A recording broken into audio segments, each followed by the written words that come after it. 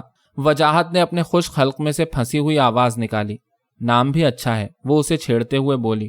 اور جب وجاہت نے BSc کا امتحان فرسٹ ڈویژن میں پاس کیا تو اس کی بھابھی کی خوشی کی کوئی انتہا نہ تھی۔ جب اس نے گھر آ کر بھابھی کو اپنی کامیابی کی خبر سنائی تو بھابھی کی آنکھیں خوشی سے چھلک پڑیں اور اس نے آنسوؤں کی چلمن میں سے مسکراتے ہوئے اس کے شانوں پر ہاتھ رکھ دیے۔ وجاہت نے حسب عادت اپنا سر جھکا دیا اور اس نے اس کی پیشانی پر بوسہ دیا۔ وہ اب بہت لمبا ہو گیا تھا اور بھابھی مشکل سے اس کی کوہنیوں تک پہنچتی تھی۔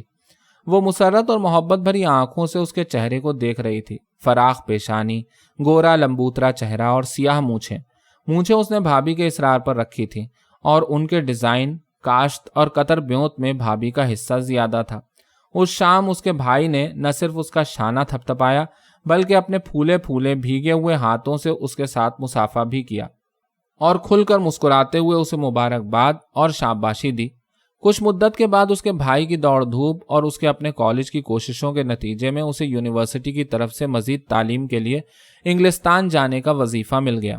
وجاہت بہت خوش تھا مگر اس کی بھابھی کچھ خوش نظر نہیں آتی تھی۔ وہ اسے اپنی نظروں سے دور بھیجنا نہیں چاہتی تھی۔ اس کی مرضی تھی کہ وہ اس کے پاس رہ کر MSc کرے اور بعد میں بے شک انگلستان چلا جائے۔ لہٰذا ابتدا میں اس نے وجاہت کے انگلستان جانے کی کافی مخالفت کی۔ آخر تمہیں اعتراض کیا ہے؟ اس کے خاوند نے ایک دن ترش روئی سے پوچھا۔ مجھے صرف یہ اعتراض ہے کہ وہ ابھی کم عمر ہے۔ وہ نظریں جھکائے کانپتی ہوئی انگلی سے میز پر نقش و نگار بناتے ہوئے بولی۔ اس میں اتنی سوجھ بوجھ نہیں ہے کہ اپنا خیال رکھ سکے، اور پھر وہ بھی اتنی دور اور اجنبی ملک میں۔ وہ تو چھوٹا نہیں مگر تم نے اپنے بیجا لاڈ اور ناز سے اسے چھوٹا بنا دیا ہے۔ اچھا خاصا مرد ہے اور تم نے اسے بالکل بچہ بنا کے رکھا ہوا ہے۔ وہ سر جھکائے بیٹھی ہونٹ کاٹ رہی تھی۔ گھر سے باہر نکلے گا، دنیا کی ہوا لگے گی تو خود بخود سب کچھ سمجھ جائے گا اور اپنے قدموں پر کھڑا ہونے کی کوشش کرے گا۔ اور جب اس کا خاوند اٹھ کر باہر چلا گیا تو وہ غسل خانے میں بند ہو کر بہت دیر تک روتی رہی۔ آخر کچھ دنوں کے بعد وہ ذاتی جذبات اور احساسات کو نظر انداز کر کے انتہائی جوش و خروش اور تندہی سے وجاہت کے سفر کی تیاریوں میں مصروف ہو گئی۔ وہ ہر رات بیٹھ کر وجاہت کی ضروریات کی فہرست تیار کرتی اور اگلے دن دکان دکان پھر کر شاپنگ کرتی۔ صرف اس کے اوور کوٹ اور سوٹوں کا ناپ دینے کے لیے وجاہت کو اس کے ساتھ 2-3 مرتبہ جانا پڑا، ورنہ باقی تمام تر شاپنگ اس نے خود کی۔ کوئی ایسی چیز نہیں تھی، خواہ کتنی معمولی سے معمولی ہی کیوں نہ ہو، جو اس نے نظر انداز کی ہو۔ آہستہ آہستہ وجاہت کی رخصت کا وقت قریب آتا جا رہا تھا اور بھابھی کے چہرے کی شگفتگی اور شوخی ماند پڑتی جا رہی تھی۔ اس کی چمکتی سدا مسکراتی ہوئی آنکھیں سوچ کی دھندلی گہرائیوں میں ڈوبتی جا رہی تھی۔ اس کی شوخ اور چنچل باتوں میں وہ اگلی سی بے ساختگی نہیں رہی تھی، بلکہ بناوٹ اور تسنع کا احساس ہوتا تھا۔ اس کے لب و لہجے سے اداسی اور تھکن جھلکتی تھی اور نہ ہی اس کے قدموں میں اگلی سی تیزی اور پھرتی رہی تھی۔ اگر کبھی وہ اکیلی بیٹھی ہوتی تو تھوڑی ہتھیلی میں رکھ کر اداس سوئی سوئی نظروں سے فرش کو گھورتے ہوئے سوچ کی انجانی اندیکھی راہوں میں بھٹک جاتی، اور اگر وجاہت کبھی اسے یوں بیٹھے دیکھ لیتا تو گھبرا کر پوچھتا، کیا بات ہے بھابھی جان، خیریت تو ہے؟ نہیں کچھ نہیں۔ وہ چونک کر جلدی سے پھیکی سی مسکراہٹ کا نقاب اوڑھ لیتی۔ کہو تمہارا پاسپورٹ تیار ہو گیا؟ بس تیار ہی سمجھیے، آج پھر پاسپورٹ آفس گیا تھا، انہوں نے کل دینے کا وعدہ کیا ہے۔ کالج سے اپنے سرٹیفکیٹ وغیرہ سب لے لیے؟ جی ہاں۔ بجو ارے سو گئے؟ وجاہت نے چونک کر آنکھیں کھول دیں۔ اس کی بھابھی اس کے پاس کھڑی اس کا شانہ ہلا رہی تھی۔ سامنے لان میں اس کا بھائی بدستور اپنے کام میں مصروف تھا۔ درختوں کی شاخوں کے اوپر نیلے آسمان پر سفید بادل کا ایک ٹکڑا تھا۔ بس بیٹھے بیٹھے اونگ آ گئی۔ اس نے اپنی سوئی ہوئی ٹانگ کو ہلا ہلا کر اس میں خون کی گردش بحال کرتے ہوئے جواب دیا، چلو پانی تیار ہے، غسل کر لو۔ وہ اس کے بالوں میں ہاتھ پھیرتے ہوئے بولی۔ وہ اپنے کمرے میں کھڑا تھا۔ اس کے ارد گرد بے ترتیبی تھی، انتشار تھا۔ دری پر کاغذ کے ٹکڑے بکھرے ہوئے تھے، الماریوں کے پٹ کھلے تھے اور ان کے اندر سے ویرانی اور اداسی جھانک رہی تھی۔ اس کا پلنگ جس پر اس نے 8 برس خواب دیکھے تھے اب ننگا لیٹا ہوا تھا۔ کھڑکیوں اور دروازوں کے پردے بے حس و حرکت لٹک رہے تھے۔ یوں معلوم ہو رہا تھا جیسے وہ سر نہوڑائے سوچ میں گم ہو۔ گلدان میں صبح کے رکھے ہوئے پھول پجمردہ ہو چکے تھے اور فرش پر بکھرے ہوئے کاغذ کے ٹکڑوں کو دیکھ کر اسے یوں لگا جیسے اس کی 8 سالہ پرسکون اور پرمسرت زندگی کا شیرازہ بکھر رہا ہو۔ 8 سال! لیکن اسے یوں محسوس ہو رہا تھا جیسے ابھی کل ہی کی بات ہو کہ بھابھی اس کا ہاتھ پکڑ کر اس کمرے میں لائی ہو۔ یہ تمہارا کمرہ ہے شباہت؟ اور جب اس نے اپنا نام بجو بتایا تھا تو وہ کھلکھلا کر ہنس دی تھی، اور اس کا بے تکلف اور بے ساختہ قہقہا اب بھی اسے اس ننگے ننگے بے ترتیب کمرے کی ویران خاموشی میں گونجتا ہوا سنائی دے رہا تھا۔ اس نے اپنی خوبصورت مونچھوں پر انگلی پھیرتے ہوئے اپنے ارد گرد نظر ڈالی۔ پلنگ کے نیچے اسے سگریٹ کی ڈبیا گری ہوئی نظر آئی۔ اس نے جلدی سے اسے اٹھا کر کھولا۔ اس کے اندر 2 سگریٹ تھے۔ اس نے ڈبیا چپکے سے جیب میں ڈال لی۔ سگریٹ نوشی شروع کیے اسے 3-4 ماہ ہوئے تھے، مگر گھر میں ابھی تک کسی کو بھی علم نہ ہوا تھا۔ اس نے اپنی گھڑی کی طرف دیکھا، ابھی روانگی میں آدھ گھنٹہ باقی تھا۔ اس کے دل پر اداسی تہ در تہ جمتی جا رہی تھی۔ ایک بے نام سے غم کے انبار لگتے جا رہے تھے، اور عجیب بات تو یہ تھی کہ اس اداسی اور غم کے ساتھ ساتھ اسے خوشی کا واضح احساس بھی تھا۔ دور دراز سفر پر جانے، نئے ملک اور نئے لوگوں کو دیکھنے کے پرکیف خیال کے ساتھ اپنی بڑھتی ہوئی آزادی کا خوشگوار احساس بھی، مگر اس کے باوجود کچھ دنوں سے اس کی اداسی بڑھتی جا رہی تھی۔ ایک بے وجہ بے نام سا غم اس کے سینے میں پھیلتا جا رہا تھا۔ اس نے کھڑکی میں سے باہر جھانک کر دیکھا۔ لان کا رنگ شام کی دھوپ میں زردی مائل ہو گیا تھا، اور درختوں کے سائے مشرق کی طرف پھیلتے جا رہے تھے۔ اس کا بھائی کمر کے پیچھے ہاتھ باندھے سر جھکائے لان میں ٹہل رہا تھا۔ مکان پر گہری اداسی اور خاموشی مسلط تھی۔ یہ مکان 8 سال سے اس کا گھر تھا، اور اسے چھوڑتے ہوئے اسے واقعی دکھ ہو رہا تھا، لیکن زیادہ دکھ تو بھابھی کو چھوڑنے کا تھا۔ وہ بھابھی جس کی مادرانہ شفقت اور نگہداشت، جس کی محبت اور پیار نے اسے اس قابل بنا دیا تھا کہ وہ عملی زندگی میں قدم رکھ کر اپنے راستے اور منزل کا تعین کر سکے۔ بھابھی کے لیے اس کے دل میں اپنی مرحوم ماں سے کہیں زیادہ احترام اور عزت تھی۔ یہی نہیں بلکہ اس کے ساتھ ساتھ گہرا انس اور قریبی لگاؤ بھی تھا۔ ایسا لگاؤ اور انس جو آدمی اپنے بے تکلف اور قریبی دوست کے لیے ہی محسوس کر سکتا ہے۔ وہ جانتا تھا کہ ایسی بے لوث شفقت اور بے غرض محبت صرف اس کی بھابھی اس پر نچھاور کر سکتی تھی۔ آئندہ زندگی میں ایسی نادر اور بیش بہا نعمت کے ملنے کی کوئی توقع نہیں تھی۔ شاید یہی وجہ تھی کہ وہ بھابھی کو چھوڑ کر جانے میں خود کو مجرم محسوس کر رہا تھا۔ اس کا ضمیر کافی مدت سے چپکے چپکے اسے ملامت کر رہا تھا، اور اس پر احسان فراموشی اور ناشکرا پن کی تہمتیں لگا رہا تھا، اور وہ اپنی صفائی میں مختلف دلائل اور جواز سوچ سوچ کر اپنے ضمیر کو مطمئن کرنے کی کوشش کر رہا تھا۔ اس نے ایک بار پھر کمرے کے اداس و ویران در و دیوار پر نظر ڈالی۔ وہ کمرہ بھی اس کا پرانا رفیق و ہمراز تھا، جس کی ویران خاموشی میں اس کے سینکڑوں راز دفن تھے، اور یہ گونگی دیواریں جنہوں نے 8 سال مسلسل اسے اٹھتے بیٹھتے، سوتے جاگتے، لکھتے پڑھتے دیکھا تھا، اور وہ میز جو اس کی طویل شبانہ محنتوں اور رت جگوں کی گواہ تھی، کھڑے کھڑے وجاہت کی آنکھیں ڈبڈبا آئیں، مگر دروازے کے باہر قدموں کی آہٹ سن کر وہ امٹتے ہوئے آنسو پی گیا۔ دروازے پر دستک ہوئی۔ آئیے، اس نے خشک ہوتے ہوئے گلے میں سے آواز نکالی۔ دروازہ کھلا اور اس کی بھابھی داخل ہوئی۔ بس تیاری؟ اس نے وجاہت کی طرف دیکھے بغیر پوچھا۔ اس کے ہونٹوں نے مسکرانے کی ناکام کوشش کی۔ وہ کمر کے پیچھے ہاتھ باندھ کر کمرے میں چکر لگانے لگی۔ اس نے ننگے پلنگ کی طرف دیکھا، خالی الماریوں کی طرف دیکھا۔ ان کتابوں کی ضرورت نہیں؟ اس نے ایک الماری کے نچلے خانے کی طرف دیکھتے ہوئے پوچھا۔ نہیں جی، اسکول کی کتابیں ہیں۔ اور ہاں، وہ تصویروں والا البم؟ وہ الماری میں منہ دیے اس کی طرف پیٹ کیے کھڑی تھی۔ وہ یہیں چھوڑ دیا ہے، میز کی دراز میں رکھا ہے، وجاہت نے جواب دیا۔ وہ ایک کتاب ہاتھ میں لیے اس کے ورق الٹ پلٹ کر رہی تھی۔ کیوں بجو، وہاں جا کر ہمیں بھول تو نہیں جاؤ گے؟ نہیں بھابھی جان، وہ احتجاجاً چلایا۔ وہ کچھ اور بھی کہنا چاہتا تھا مگر اسے الفاظ نہیں مل رہے تھے۔ مگر بھابھی جان، 2 سال ہی تو ہیں، پھر میں واپس آپ ہی کے پاس آؤں گا۔ ہاں بجو، 2 سال ہی تو ہیں، بہت جلد گزر جائیں گے۔ وہ بدستور الماری میں منہ دیے کتاب کے ورق الٹ پلٹ کر رہی تھی۔ باہر سے تانگے کے گھنگروؤں کی آواز آئی، اور ساتھ ہی اس کے بھائی کی آواز۔ وجاہت، تانگا آ گیا۔ اچھا بھائی جان، اس نے کھڑکی میں سے جواب دیا۔ اچھا تو بجو، بھابھی اس کی طرف آتے ہوئے بولی، اور اس کے سامنے آ کر رک گئی۔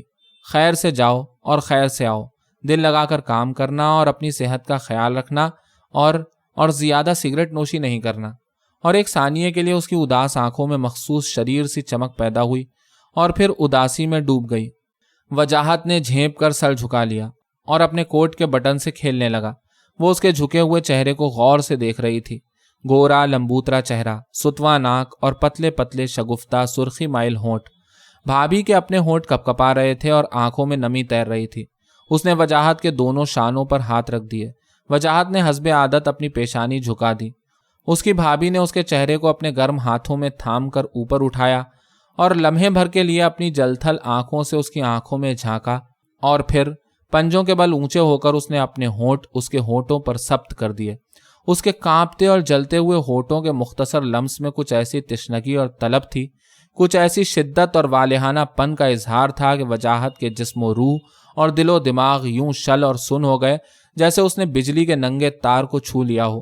بھابھی نے اس کے گرد باہیں ڈال کر پل بھر کے لیے اسے بھینچا، اور وجاہت نے پہلی بار اس کے دبے ہوئے سسکیوں سے متلاطم سینے کے زیر و بم کو محسوس کیا، اور پھر وہ فوراً اس سے علیحدہ ہو گئی اور جلدی سے ٹوٹی ہوئی آواز میں خدا حافظ بجو کہہ کر انگلی سے پلکوں پر لرزتے ہوئے آنسو کو جھٹکتے ہوئے باہر بھاگ گئی، اور وجاہت مبہوت و ششدر پتھر کے بت کی طرح کھڑا دروازے کی طرف دیکھتا رہا، اور پھر آہستہ آہستہ پتھر کے بت کی آنکھوں سے آنسو ڈھلکے اور گالوں پر بہنے لگے۔